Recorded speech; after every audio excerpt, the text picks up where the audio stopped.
दोस्तों नमस्कार। आप देख रहे हैं बिहार के मुख्य समाचार। जुड़े रहिए दिन भर की ताजा और बड़ी खबरों के साथ। विकास, रोजगार, योजना, पेंशन, साथ ही साथ कृषि, मौसम, राजनीति, सभी खबरें एक एक करके विस्तार से। बने रहिए वीडियो में शुरू से अंत तक। आइए देखते हैं बिहार की ताजा समाचार। राजद विधायक बोगो सिंह बुधवार को जनता दल यूनाइटेड के प्रदेश कार्यालय पहुंचे, जहां उन्होंने स्वास्थ्य मंत्री निशांत कुमार के जनता दरबार में अपनी शिकायत रखी। इस दौरान उन्होंने अपने गांव में बने 6 बेड वाले अस्पताल की बदहाल स्थिति को लेकर नाराजगी जताई। बोगो सिंह ने कहा कि इससे पहले वे स्वास्थ्य विभाग गए थे, लेकिन मंत्री से मुलाकात नहीं हो पाई थी। उन्होंने कहा, बहुत दुखी होकर हम यहां आए थे। राजद विधायक ने बताया कि वर्ष 2014 से 15 में जब नीतीश कुमार मुख्यमंत्री थे, तब उनकी सहमति से उनकी मां के नाम पर गांव में 6 बेड वाले अस्पताल के निर्माण के लिए करीब 2 करोड़ रुपए मूल्य की जमीन दान दी गई थी। उन्होंने कहा कि अस्पताल का निर्माण शुरू हुआ, लेकिन चुनाव हारने के बाद काम अधूरा रह गया। मुख्यमंत्री सम्राट चौधरी ने आज मुख्यमंत्री सचिवालय स्थित संवाद सभागार में जनजातीय गरिमा उत्सव 2026 के अंतर्गत Birsa lives in new Bharat theme के तहत प्रवेशिकोत्तर छात्रवृत्ति के लाभुकों के साथ संवाद कार्यक्रम का दीप प्रज्वलित कर शुभारंभ किया। इस अवसर पर आयोजित कार्यक्रम को संबोधित करते हुए मुख्यमंत्री ने कहा कि विकसित भारत समृद्ध बिहार की कल्पना के साथ Birsa lives in new Bharat theme के अंतर्गत अनुसूचित जाति, अनुसूचित जनजाति पोस्ट मैट्रिक छात्रवृत्ति योजना का आज शुभारंभ किया गया है। यह अपने आप में ऐतिहासिक है। यह वर्ष भगवान बिरसा मुंडा के 150वीं वर्षगांठ के रूप में मनाया जा रहा है, जिसकी शुरुआत पिछले वर्ष 15 नवंबर को प्रधानमंत्री नरेंद्र मोदी द्वारा किया गया था। भगवान बिरसा मुंडा का जन्म 15 नवंबर 1875 को हुआ था। देश की आजादी और आदिवासी समाज के उत्थान में भगवान बिरसा मुंडा का बड़ा योगदान रहा है। जब वे अंग्रेजों के खिलाफ आंदोलन कर रहे थे तो उन्हें जेल में डालकर प्रताड़ित किया गया। वे आदिवासी समाज के नायक थे, जिन्होंने जनजातीय समाज के उत्थान के लिए संघर्ष किया। पटना का दिल कहे जाने वाले व्यापारिक इलाके में उस वक्त कोहराम मच गया जब अचानक आग की भीषण लपटों ने पूरे बाजार को अपनी चपेट में ले लिया। यह दर्दनाक हादसा मारूफगंज मंडी के मालसलामी थाना क्षेत्र में हुआ, जहां पूजा सामग्री और कपूर की दुकान में शॉर्ट सर्किट के चलते अचानक आग भड़क उठी। प्रत्यक्षदर्शियों के मुताबिक कुछ ही पलों में छोटी सी चिंगारी ने विकराल आग का रूप ले लिया। दुकान के अंदर रखे कपूर, धूप, तेल और अन्य ज्वलनशील सामान ने आग को और भी खतरनाक बना दिया। देखते ही देखते लपटें इतनी तेज हो गईं कि पूरा गोदाम धुएं और आग के गुबार में तब्दील हो गया। अररिया जिले के राजकीय पॉलिटेक्निक कॉलेज में छात्रों के बीच हुए विवाद के बाद एक छात्र के घायल होने का मामला सामने आया है। इस घटना में सेकंड सेमेस्टर के छात्र रोशन कुमार को चोटें आई हैं। रोशन कुमार गया जिले के रहने वाले हैं और फिलहाल उनका इलाज पूर्णिया में चल रहा है। जानकारी के मुताबिक थर्ड सेमेस्टर के कुछ छात्रों ने रोशन कुमार को बातचीत करने के बहाने लॉज से बाहर बुलाया। इसके बाद वहां किसी बात को लेकर विवाद शुरू हो गया। देखते ही देखते मामला बढ़ गया और रोशन कुमार घायल हो गए। घटना के बाद आसपास मौजूद लोगों ने उन्हें अस्पताल पहुंचाया। पटना प्रशासन ने पर्यावरण संरक्षण को लेकर बड़ा और सख्त रुख अपनाया है। पटना के जिलाधिकारी डॉ. त्यागराजन एम ने साफ शब्दों में कहा है कि प्लास्टिक और पॉलीथीन बैग का इस्तेमाल अब पर्यावरण और जनजीवन दोनों के लिए गंभीर खतरा बन चुका है, इसलिए इसे पूरी तरह बंद करना जरूरी है। उन्होंने अपील करते हुए कहा कि सरकार और जिला प्रशासन द्वारा पहले ही पॉलीथीन पर प्रतिबंध लागू किया जा चुका है और अब इसका सख्ती से पालन कराना प्रशासन की प्राथमिकता है। तय मानकों से अधिक मोटाई वाले पॉलीथीन के इस्तेमाल पर भी कार्रवाई के निर्देश दिए गए हैं। जवाहरलाल नेहरू की पुण्यतिथि के मौके पर आयोजित राजकीय समारोह इस बार सियासी चर्चा का केंद्र बन गया, क्योंकि मंच पर मौजूद चेहरों से ज्यादा चर्चा उन चेहरों की रही जो कार्यक्रम से दूर रहे। राजधानी में आयोजित इस आधिकारिक श्रद्धांजलि कार्यक्रम में एक ओर जहां औपचारिक श्रद्धांजलि दी गई, वहीं दूसरी ओर राजनीतिक हलकों में अनुपस्थिति को लेकर कई तरह के कयास तेज हो गए हैं। मुख्यमंत्री सम्राट चौधरी ने इस राजकीय समारोह से दूरी बनाकर सभी को चौंका दिया। खास बात यह है कि इससे पहले वे कई राजकीय आयोजनों में लगातार मौजूद रहते रहे हैं। ऐसे में उनकी गैरहाजिरी को लेकर प्रशासनिक गलियारों से लेकर सियासी हलकों तक चर्चाओं का बाजार गर्म है। मगध रेंज के आईजी और युवाओं के चहेते यूथ आइकन विकास वैभव इस वक्त अपराधियों और भ्रष्टाचारियों के खिलाफ पूरी तरह एक्शन मोड में हैं। न्यूज 4 नेशन से बातचीत में उन्होंने साफ कर दिया है कि इलाके में बालू माफिया, अवैध खनन और संगठित अपराध का धंधा करने वालों की अब खैर नहीं। आईजी ने दो टूक लफ्जों में कहा कि जुर्म और करप्शन के खिलाफ उनकी जीरो टॉलरेंस नीति है, जिससे कोई समझौता नहीं होगा। रेंज के ही एक एसपी द्वारा थाना अधिकारियों से कथित तौर पर पैसे की उगाही के सनसनीखेज मामले पर जब आईजी से सवाल किया गया तो उन्होंने महकमे के भीतर चल रहे इस खेल पर बेहद कड़ा रुख अख्तियार किया। आईजी विकास वैभव ने दो टूक कहा, किसी व्यक्ति विशेष पर टिप्पणी करना ठीक नहीं है, लेकिन मेरे रहते खाकी की आड़ में अवैध वसूली या हफ्ताखोरी कतई बर्दाश्त नहीं की जाएगी। जो भी कानून तोड़ेगा, चाहे वह कितना ही रसूखदार क्यों न हो, उस पर मेरे स्तर से सख्त कानूनी कार्रवाई तय है। बिहार की राजधानी पटना एक बार फिर शर्मसार कर देने वाले मामले से हिल गई, जब रूपसपुर थाना क्षेत्र के ला कॉलेज के पास स्थित हिडन विला होटल में पॉलिटेक्निक छात्रा के साथ उसके पिता की मौजूदगी में ही छेड़खानी की सनसनीखेज वारदात सामने आई। इस घटना ने पूरे शहर में हड़कंप मचा दिया और कानून व्यवस्था पर गंभीर सवाल खड़े कर दिए। मामला जैसे ही सामने आया, पुलिस हरकत में आ गई और मुख्य आरोपी सत्येंद्र कुमार को गिरफ्तार कर जेल भेज दिया गया। साथ ही सुरक्षा में भारी लापरवाही और अनैतिक गतिविधियों के आरोप में होटल को सील कर दिया गया। होटल हिडेन विला में हुई इस घटना ने प्रशासन को झकझोर कर रख दिया। राजस्व एवं भूमि सुधार मंत्री डॉ दिलीप कुमार जायसवाल ने लगातार दूसरे दिन विभागीय कक्ष से वीडियो कॉन्फ्रेंसिंग के माध्यम से कटिहार, पूर्वी चंपारण और गोपालगंज जिले के राजस्व कार्यों की सख्त समीक्षा की। समीक्षा के दौरान कम रैंकिंग पर अधिकारियों को कड़ी फटकार लगाते हुए उन्होंने स्पष्ट कहा कि अगले 15 दिनों में कार्यप्रणाली में सुधार नहीं होने पर कार्रवाई के लिए तैयार रहें। जब विभाग का मंत्री सचिव समेत पूरा सिस्टम ईमानदारी से व्यवस्था बनाने में जुटा है, तो फील्ड के अधिकारियों की भी व्यवस्था में सुधार की जिम्मेवारी बनती है। गोपालगंज के चर्चित बेलवा जमीन कब्जा कांड में जदयू विधायक अमरेंद्र कुमार पांडे उर्फ पप्पू पांडे को फिलहाल अदालत से बड़ी राहत मिल गई है। कोर्ट ने सुनवाई के दौरान उनकी गिरफ्तारी पर लगी रोक को बरकरार रखते हुए मामले की अगली सुनवाई 3 जून को तय कर दी है। ये मामला गोपालगंज जिले के कुचायकोट थाना क्षेत्र स्थित बेलवा गांव से जुड़ा है, जहां विधायक पर करीब 16 एकड़ जमीन पर कथित अवैध कब्जा कराने, भूमाफियाओं को संरक्षण देने और विरोध करने वालों को धमकाने जैसे गंभीर आरोप लगे हैं। सुनवाई के दौरान पुलिस ने अदालत में नए साक्ष्य और दस्तावेज पेश किए, जिससे मामले ने और तूल पकड़ लिया। सूत्रों के मुताबिक जांच एजेंसियां लगातार जमीन कब्जा नेटवर्क और उससे जुड़े लोगों की भूमिका खंगाल रही हैं। वहीं विधायक पक्ष की ओर से वरिष्ठ अधिवक्ता और बार काउंसिल ऑफ इंडिया के अध्यक्ष मनन मिश्रा की अस्वस्थता का हवाला देते हुए समय की मांग की गई। अदालत ने इस दलील को स्वीकार करते हुए अगली तारीख 3 जून निर्धारित कर दी। राजगीर नालंदा जिले का ऐतिहासिक राजगीर शहर एक बार फिर भक्ति और अध्यात्म के महासागर में डूब गया है। मलमास मेले के पावन अवसर पर बुधवार को पहले शाही स्नान का आयोजन किया गया। पुरुषोत्तमी एकादशी और स्वार्थ सिद्ध योग के दुर्लभ संयोग के बीच ब्रह्म मुहूर्त से ही पवित्र कुंडों पर साधु संतों और श्रद्धालुओं का सैलाब उमड़ पड़ा। विभिन्न अखाड़ों के नागा साधुओं, महंतों और देश विदेश से आए करीब 2 से 2.5 लाख श्रद्धालुओं ने ब्रह्मकुंड में आस्था की डुबकी लगाई। जिला प्रशासन द्वारा सुरक्षा, यातायात और भीड़ नियंत्रण के लिए कड़े इंतजाम किए गए हैं। शांति व्यवस्था बनाए रखने के लिए हर मार्ग और अखाड़े के साथ मजिस्ट्रेट और भारी पुलिस बल तैनात किया गया है। राष्ट्रीय जनता दल सुप्रीमो लालू प्रसाद यादव के पोते और नेता प्रतिपक्ष तेजस्वी यादव के बेटे इराज लालू यादव का बुधवार को पहला जन्मदिन मनाया जा रहा है। जन्मदिन समारोह गाजियाबाद स्थित रागिनी विला में आयोजित किया गया है, जो लालू यादव की बेटी रागिनी यादव और दामाद राहुल यादव का आवास है। इस आयोजन में सबसे प्रमुख चेहरों में तेज प्रताप यादव और रोहिणी आचार्य का आना है। तेज प्रताप यादव सुबह ही पटना से दिल्ली के लिए फ्लाइट से निकल चुके हैं। वहीं रोहिणी को लेकर भी बड़ी खबर निकल रही है। रोहिणी के तेजस्वी यादव से हुए विवाद के बाद वह घर छोड़कर निकल गई थी और राजद सांसद संजय यादव और रमीज पर गंभीर आरोप लगाई थी। रेल यात्रियों के लिए खौफ का पर्याय बन चुका कुख्यात बाबा गिरोह आखिरकार पुलिस के शिकंजे में आ गया। मुजफ्फरपुर रेल पुलिस की विशेष टीम ने ट्रेनों में चोरी और लूटपाट करने वाले इस संगठित गिरोह का पर्दाफाश करते हुए 5 शातिर बदमाशों को गिरफ्तार किया है।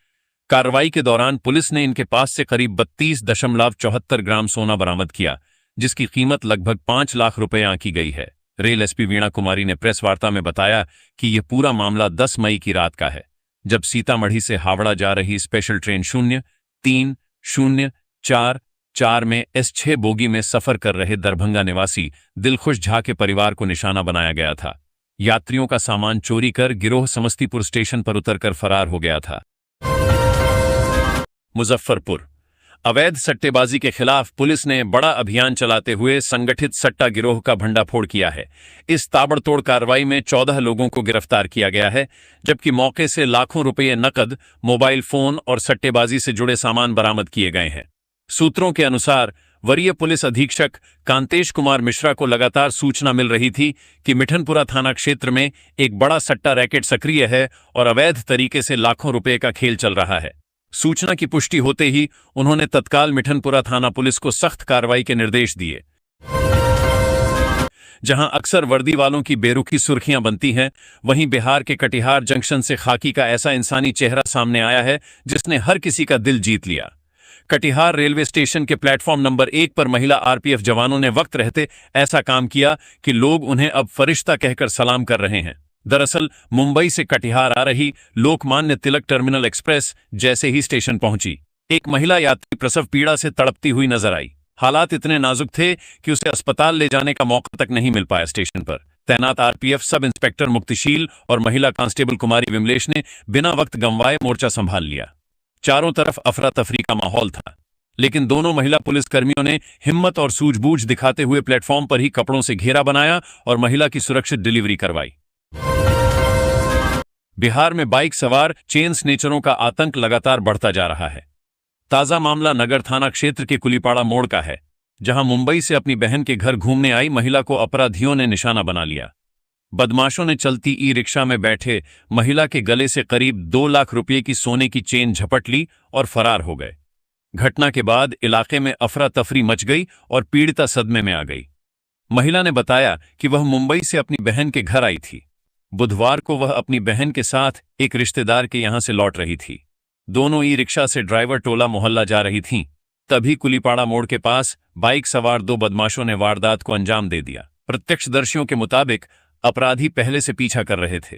जैसे ही ई रिक्शा सुनसान मोड़ के पास पहुंचा, बाइक पर सवार बदमाश तेजी से आए और महिला के गले से चेन झपटकर फरार हो गए। पूरी वारदात कुछ ही सेकंड में हो गई।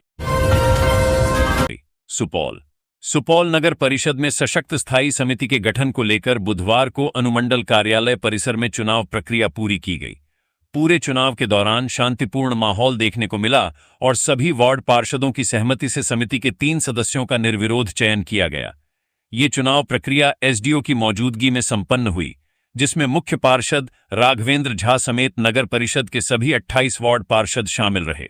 इस चुनाव में सर्वसम्मति से गगन ठाकुर, मनीष कुमार उर्फ मनमन सिंह और शिवजी कामत को समिति का सदस्य चुना गया।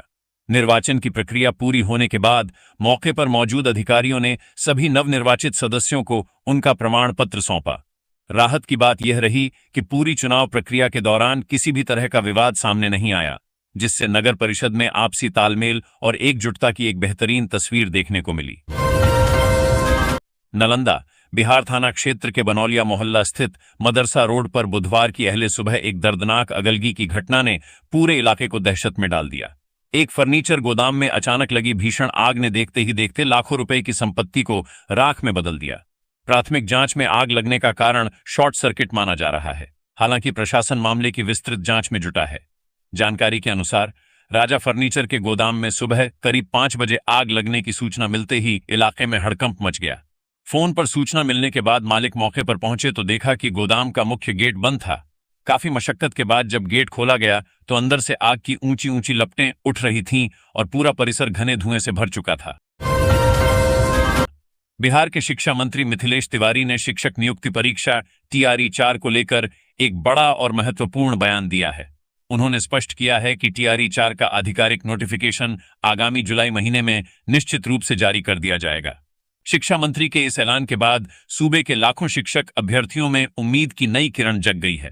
नियुक्ति के पदों की संख्या को लेकर पूछे गए सवाल पर शिक्षा मंत्री ने कहा कि फिलहाल इसके लिए तैयारी चल रही है। जुलाई में जब नोटिफिकेशन जारी होगा, ठीक उसी वक्त ये पूरी तरह साफ हो जाएगा कि कुल कितनी रिक्तियों पर बहाली होनी है। उन्होंने युवाओं को आश्वस्त किया कि सरकार पारदर्शी तरीके से बड़े पैमाने पर रोजगार देने के अपने संकल्प पर टिकी हुई है। जिसे आप पुलिस समझ रहे हैं, वो असल में हत्या और रंगदारी का कुख्यात अपराधी है। पटना की सड़कों पर काली स्प्लेंडर से फर्राटे भरते इस शख्स का नाम गौरी कुमार है। खाकी वर्दी के पीछे छिपे इस अंडरवर्ल्ड के चेहरे ने कानून व्यवस्था पर बड़े सवाल खड़े कर दिए हैं। क्या आप यकीन करेंगे कि सूबे के सबसे सुरक्षित शहर यानी राजधानी पटना की सड़कों पर, जिसे आप बावर्दी पुलिस वाला समझ रहे हैं, वह वास्तव में कोई कानून का रखवाला नहीं बल्कि एक अपराधी है। हत्या, लूट और रंगदारी जैसे जघन्य अपराधों का आरोपी यह शख्स इलाके का कुख्यात दबंग और अंडरवर्ल्ड का सबसे विख्यात चेहरा है। अगर आपको इस बात पर विश्वास नहीं हो रहा है तो सोशल मीडिया पर वायरल हो रही इस तस्वीर पर गौर फरमाइए। असम विधानसभा ने लंबी बहस और विपक्ष के जोरदार हंगामे के बीच समान नागरिक संहिता विधेयक 2026 को मंजूरी दे दी है। इस फैसले के बाद असम नॉर्थ ईस्ट का पहला और देश का तीसरा राज्य बन गया है जहां यूसीसी लागू किया गया है। इससे पहले उत्तराखंड और गुजरात में यह कानून लागू हो चुका है। नए कानून के तहत अब असम में बहुविवाह यानी एक से ज्यादा शादी करने पर पूरी तरह रोक लगा दी गई है। अगर कोई व्यक्ति इस नियम का उल्लंघन करता है तो उसे 7 साल तक की जेल हो सकती है। इसके साथ ही सरकार ने लव जिहाद जैसी गतिविधियों पर भी सख्त रोक लगाने की बात कही है। पटना एसआईआर को लेकर सुप्रीम कोर्ट का एक बड़ा फैसला सामने आने के बाद बिहार की सत्ताधारी पार्टी जनता दल यूनाइटेड ने इस पर अपनी पहली और कड़ी प्रतिक्रिया दी है। जेडीयू के राष्ट्रीय प्रवक्ता राजीव रंजन प्रसाद ने सुप्रीम कोर्ट के इस रुख का पुरजोर स्वागत किया है। उन्होंने कहा कि देश की सर्वोच्च अदालत के इस फैसले ने व्यवस्था की पारदर्शिता पर मुहर लगा दी है। जेडीयू के राष्ट्रीय प्रवक्ता राजीव रंजन ने अपने आधिकारिक बयान में कहा कि सुप्रीम कोर्ट ने एसआईआर एससीआर की पूरी कानूनी और प्रशासनिक प्रक्रिया पर स्थिति को पूरी तरह से स्पष्ट कर दिया है। अब इस व्यवस्था को लेकर किसी भी प्रकार का कोई संशय या भ्रम बाकी नहीं रह गया है। कोर्ट के इस कदम से पूरी प्रक्रिया को एक नई मजबूती और दिशा मिली है। बिहार स्वास्थ्य एवं संबद्ध क्षेत्र रोजगार मेला राज्य के बेरोजगार युवाओं के लिए रोजगार का एक बहुत बड़ा और ऐतिहासिक मंच बनकर उभरा है। इस विशेष 3 दिवसीय रोजगार मेले में प्रदेश भर के कुल 16,200 युवाओं और प्रतिभागियों ने बढ़ चढ़कर हिस्सा लिया। इनमें से अपनी योग्यता के दम पर कुल 7,436 प्रतिभागियों का विभिन्न प्रतिष्ठित क्षेत्रों में रोजगार हेतु अंतिम रूप से चयन किया गया है। सफलतापूर्वक नौकरी पाने वाले कुल अभ्यर्थियों में 5,743 पुरुष और 1,693 महिला उम्मीदवार शामिल हैं। इस मेले के माध्यम से 1,880 प्रतिभागियों को खुद बिहार राज्य के भीतर ही काम करने के अवसर प्रदान किए गए हैं, जबकि 5,556 योग्य उम्मीदवारों का चयन बिहार के बाहर देश के विभिन्न औद्योगिक क्षेत्रों में कार्य करने हेतु किया गया है। वहीं राज्य के 809 प्रतिभावान प्रतिभागियों ने विदेशों में उपलब्ध रोजगार के अवसरों में अपनी गहरी रुचि दिखाई। केंद्रीय चयन परिषद ने बिहार पुलिस में सिपाही के 19,838 पदों पर भर्ती परीक्षा का अंतिम परिणाम जारी कर दिया है। चयनित अभ्यर्थियों की सूची बुधवार को प्रकाशित की गई। अभ्यर्थी अपना रिजल्ट केंद्रीय चयन परिषद की आधिकारिक वेबसाइट पर देख सकते हैं। अंतिम चयन सूची में 19,838 अभ्यर्थियों का चयन किया गया है। इनमें बिहार पुलिस के लिए 16,852 और बिहार विशेष सशस्त्र पुलिस के लिए 2,986 अभ्यर्थियों का चयन हुआ है। चयनित अभ्यर्थियों में 12,509 पुरुष, 7,312 महिलाएं और 17 ट्रांसजेंडर अभ्यर्थी शामिल हैं। दरअसल 19,838 पदों पर भर्ती के लिए 11 मार्च 2025 को भर्ती प्रक्रिया शुरू की गई थी। इसके तहत लिखित परीक्षा जुलाई-अगस्त 2025 में 6 चरणों में आयोजित हुई थी, जबकि शारीरिक दक्षता परीक्षा 15 दिसंबर 2025 से 11 मार्च 2026 तक पटना में आयोजित की गई। पटना के विकास भवन में खेल विभाग के सचिव विनोद सिंह गुंजियाल की अध्यक्षता में मोइनुल हक स्टेडियम के पुनर्विकास एवं परिसर खाली कराने को लेकर एक महत्वपूर्ण समीक्षा बैठक आयोजित की गई। इस बैठक में पटना के डीएम त्यागराजन, सिटी एसपी दीक्षा सहित बिहार क्रिकेट संघ, पटना मेट्रो और भारतीय खेल प्राधिकरण के प्रतिनिधि शामिल हुए। बैठक का मुख्य उद्देश्य स्टेडियम के कायाकल्प से जुड़े लंबित मामलों को सुलझाना और विकास कार्यों को गति देना था।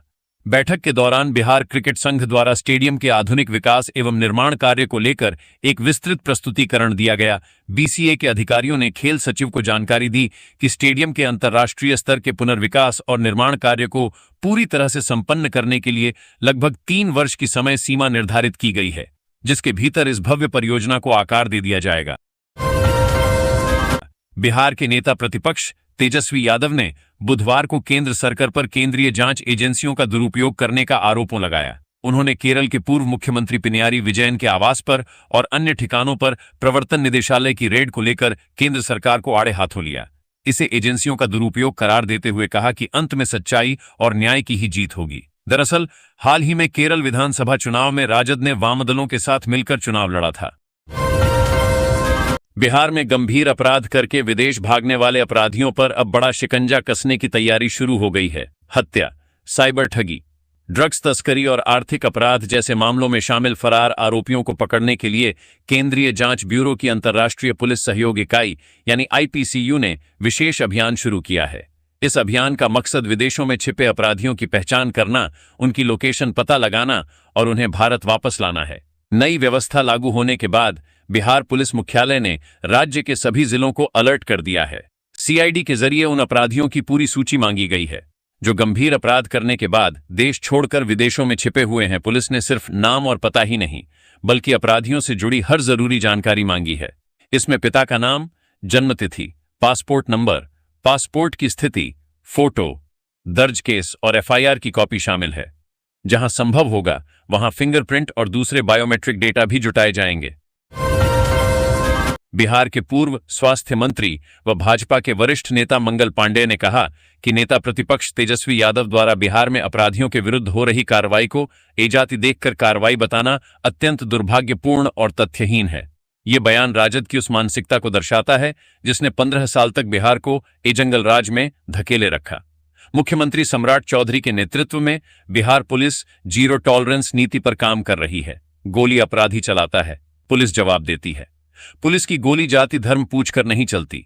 रंगदारी, हत्या, लूट करने वाला किसी भी जाति का हो, कानून का डंडा सब पर बराबर चल रहा है। तेजस्वी जी अफवाह न फैलाएं। सुपौल राष्ट्रीय लोक मोर्चा के जिला अध्यक्ष पद का चुनाव बुधवार को जिला मुख्यालय स्थित सम्राट अशोक भवन के सभागार में शांतिपूर्ण ढंग से संपन्न हुआ। इस चुनाव में सभी कार्यकर्ताओं और पदाधिकारियों की सहमति से धर्मपाल कुमार को सर्वसम्मति से राष्ट्रीय लोक मोर्चा का नया जिलाध्यक्ष चुन लिया गया। इस घोषणा के बाद सभागार में मौजूद नेताओं और कार्यकर्ताओं ने हर्ष व्यक्त किया। पार्टी के प्रदेश निर्वाचन अधिकारी के निर्देशानुसार जिला पर्यवेक्षक नवीन कुमार एवं जिला निर्वाचन अधिकारी राधेश्याम शर्मा की देखरेख में चुनाव प्रक्रिया शुरू की गई थी। इसके तहत सभी क्रियाशील सदस्यों, पंचायत अध्यक्षों और प्रखंड अध्यक्षों की उपस्थिति में नामांकन के लिए समय निर्धारित किया गया था। तय समय सीमा के भीतर केवल धर्मपाल कुमार ने ही अपना पर्चा दाखिल किया, जिसके बाद उन्हें निर्विरोध निर्वाचित घोषित कर प्रमाण पत्र सौंप दिया गया। पटना बिहार में सड़क सुरक्षा को पुख्ता करने और राष्ट्रीय राजमार्गों को हादसों से मुक्त बनाने के लिए राज्य सरकार पूरी तरह एक्शन मोड में आ गई है। सुप्रीम कोर्ट के कड़े निर्देशों के बाद बिहार परिवहन विभाग के सचिव राजकुमार ने सूबे के सभी जिलाधिकारियों को पत्र जारी कर शीर्ष अदालत के आदेशों का सख्ती से पालन करने का निर्देश दिया है। ये पूरी कवायद सुप्रीम कोर्ट में चल रहे फलोदी एक्सीडेंट मामले में दिए गए निर्देशों के तहत की जा रही है, जिसका उद्देश्य हाईवे पर होने वाली दुर्घटनाओं को रोकना और यातायात को सुगम बनाना है। अदालत के आदेश को जमीन पर उतारने के लिए सरकार ने बेहद सख्त समय सीमा तय की है। जिन जिलों से भी नेशनल हाईवे गुजरते हैं वहां के जिलाधिकारियों को 15 दिनों के भीतर district highway safety task force का गठन करना होगा। इसके साथ ही हाईवे सेफ्टी जोन में जितने भी नए या पुराने अवैध निर्माण और अतिक्रमण हैं, उन्हें हटाने के लिए 60 दिनों की समय सीमा दी गई है। इसी अवधि के भीतर डीएम को नियमित जांच और हाईवे पेट्रोलिंग के लिए एक स्टैंडर्ड ऑपरेटिंग प्रोसीजर भी तैयार करना होगा, ताकि नियमों का उल्लंघन न हो सके। मंत्री डॉक्टर जायसवाल ने अधिकारियों को 2 टूक शब्दों में कहा कि काम में देरी भ्रष्टाचार को बढ़ावा देती है और भ्रष्टाचार पर अंकुश लगाना उनकी सर्वोच्च प्राथमिकता है।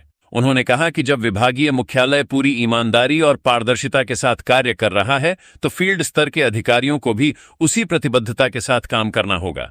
उन्होंने कहा कि आम जनता का विश्वास दोबारा स्थापित करना विभाग की सबसे बड़ी चुनौती है और यह केवल समय पर कार्य निष्पादन से ही संभव है।